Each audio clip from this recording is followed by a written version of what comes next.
komisijas enerģētikas ģenerāldirektorāts ir sagatavojis jaunu energoefektivitātes direktīvas priekšlikumu. Vispārējais mērķis ir panākt to, ka Eiropas Savienībā dažādas mērķu grupas, dažādi enerģijas patērētāji un arī enerģijas ražotāji uzvestos energoefektīvāk. Tas attiecas gan uz enerģijas ražošanu, gan uz enerģijas gala patēriņu. Direktīvas projekts gan nerunā par energoefektivitāti transportā, bet jaunās direktīvas projekts īpaši uzrunā valsts pārvaldes iestādes, lielos ražotājus, ne tikai enerģijas ražotājus, bet vispār lielos rūpnieciskos ražotājus un mājsaimniecības kā trīs galvenās mērķu grupas, jo visas šīs trīs mērķu grupas ir spējīgas dzīvot energoefektīvāk. 1. jūlijā notiek pirmā diskusija Latvijā par jaunās direktīvas projektu. Tajā tika aicināti piedalīties valsts iestāžu, profesionālo nozares asociāciju, vides organizāciju pārstāvji un neatkarīgi eksperti, no pašvaldības savienības, no ekonomikas ministrijas, lai dotu pirmo novērtējumu vai pirmo reakciju uz šo Eiropas komisijas priekšlikumu. Ekonomikas ministrija, protams, mēs atbalstam šādas direktīvas ieviešanu.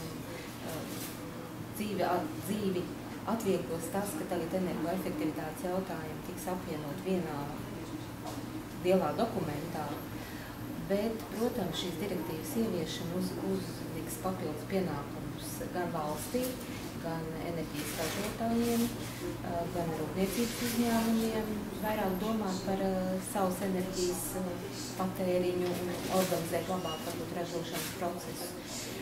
Bet no otras puses tā atvieglos dzīvi, teiksim, patērētājiem. Direktīva nosaka šos te informatīvos rēķinus, nosaka iespējas vieglāk orientēties savā enerģijas patēriņā. Direktīvā liela uzmanība ir pievērsta enerģijas mērīšanai, un faktiski tas ir energoefektivitātes pamats, jo mērīšana dod priekšstatu par patēriņu, un cilvēks samazina savu tēriņu, jeb kaut kāds reāls pasākums pieņem tikai tad, ja viņš redz rezultāts. Mēs esam Rīgā ļoti uzskatāmi arī rezultātus vērtējuši, jo no 21 Rīgas mājas, kas ir renovētas, puses ir apgādāti ar mērīšanas ierīcēm siltuma patēriņam dzīvokļos un halokatoriem. Un pēc rezultātiem, ka mēs salīdzinām vienādas renovētas mājas, mēs redzam, ka 15–20% tiešām dod šis pasākums, kurš ir ieviests, kad cilvēks pats seko līdz savam enerģijas tēriņam un praktiski šo enerģijas tēriņu vada. Otra problēma, kas ir ļoti labi apskatīt direktīvā, ir koģenerācija.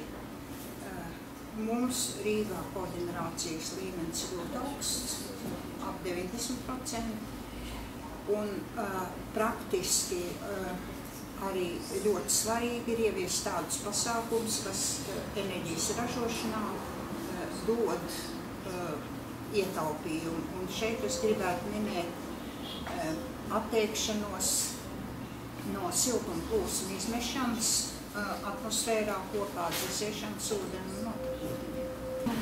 Es ļoti lielu nozīmību ieviešanu šo direktīvu Latvijā pievērstu komplekses pieejas nodrošināšanai inženiertehniskā personāla kvalifikācijas celšanā visā procesā, kurā mums ir jānodrošina energoefektivitāte. Un tieši šī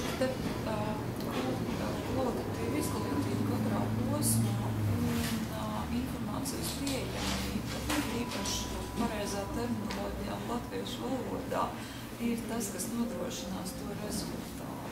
Es saskatu daudz pozitīvus jaunos virzījumus. Viens ir kompetences latiņas pacelšana, gan caur standartiem, jauniem prasības, kompetences noteikšana iepirkumos. Mēs prasām labākus materiālus, mēs prasām labāku darbu spēku, mēs prasām lielāko kompetenci, projektu kvalitāti. Līdz ar to mums jādomā, jāskatās iepirkumos, lai nebūtu lētākā cena, kā to nodrošināt. Tas ir viens. Otrais ļoti sasaucās ar Buļbuļsnieku savienības tādu virzienu skatījumu uz kompetences noteikšanu caur certifikāciju. Tāpēc, kad jaunā direktīvā es taisni redzu, tur ir priekšlikums ieviest to certifikācijas sistēmu pakalpojumu nodrošināšanu. Tas ir tas pats, kas Buļbuļsnieku savienība jau nodrošina, ko jau strādā. To varētu mainīt, to varētu pilnveidot, bet nevarētu pilnīgi likvidēt, tā kā gatavojas vairākos normatīvos dokumentos. Tāpēc es saskatu tiešām pozitīvu, un es domāju, ka mūsu, valdības līmenī, mūsu ministrijas līmenī izvērtējot to jauno direktīvu, strādājot pie tās direktīvas, skatoties, kā to direktīvu var ieviest mūsu republikā, arī būs rezultāti. Eiropas komisijas galvenais mērķis izstrādājot šo direktīvu bija panākt to, lai konkrēti pasākumi, konkrētās jomās, visos līmeņos tiktu izstrādāti un īstenoti vistuvākajā laikā, lai panāktu ietaupījumu enerģijas patēriņā 20% apmērā līdz 2020. gadam. Un tās mērķgrupas ir gan valdība attiecībā uz sistemātisku pieeju pasākumu plāniem un konkrētiem pasākumiem, kas ir nepieciešami valsts līmenī, gan arī attiecībā uz pilnīgi konkrētiem sektoriem, uz rūpniecību. Un ļoti svarīgs faktors ir tas, ka ļoti liels enerģijas efektivitātes potenciāls ir tieši iedzīvotāju līmenī. Un problēma ir tajā, ka nevis cilvēki negrib ietaupīt enerģiju, bet viņi vienkārši nezina, cik viņi patērē, un viņi nezina, ko viņi konkrēti var darīt, lai viņi varētu ietaupīt enerģiju ekonomiski izdevīgā veidā. Un šajā piedāvājumā komisija strādā gan ar pasākumiem, kas ir nepieciešami valdības līmenī, gan ar pasākumiem, kas ir nepieciešami energoapgādes sistēmas līmenī, gan arī reāli katrā mājā, lai cilvēki precīzi zinātu, cik viņi enerģiju patērē, cik tas viņiem maksā un ko viņi var darīt, lai šo situāciju uzlabotu.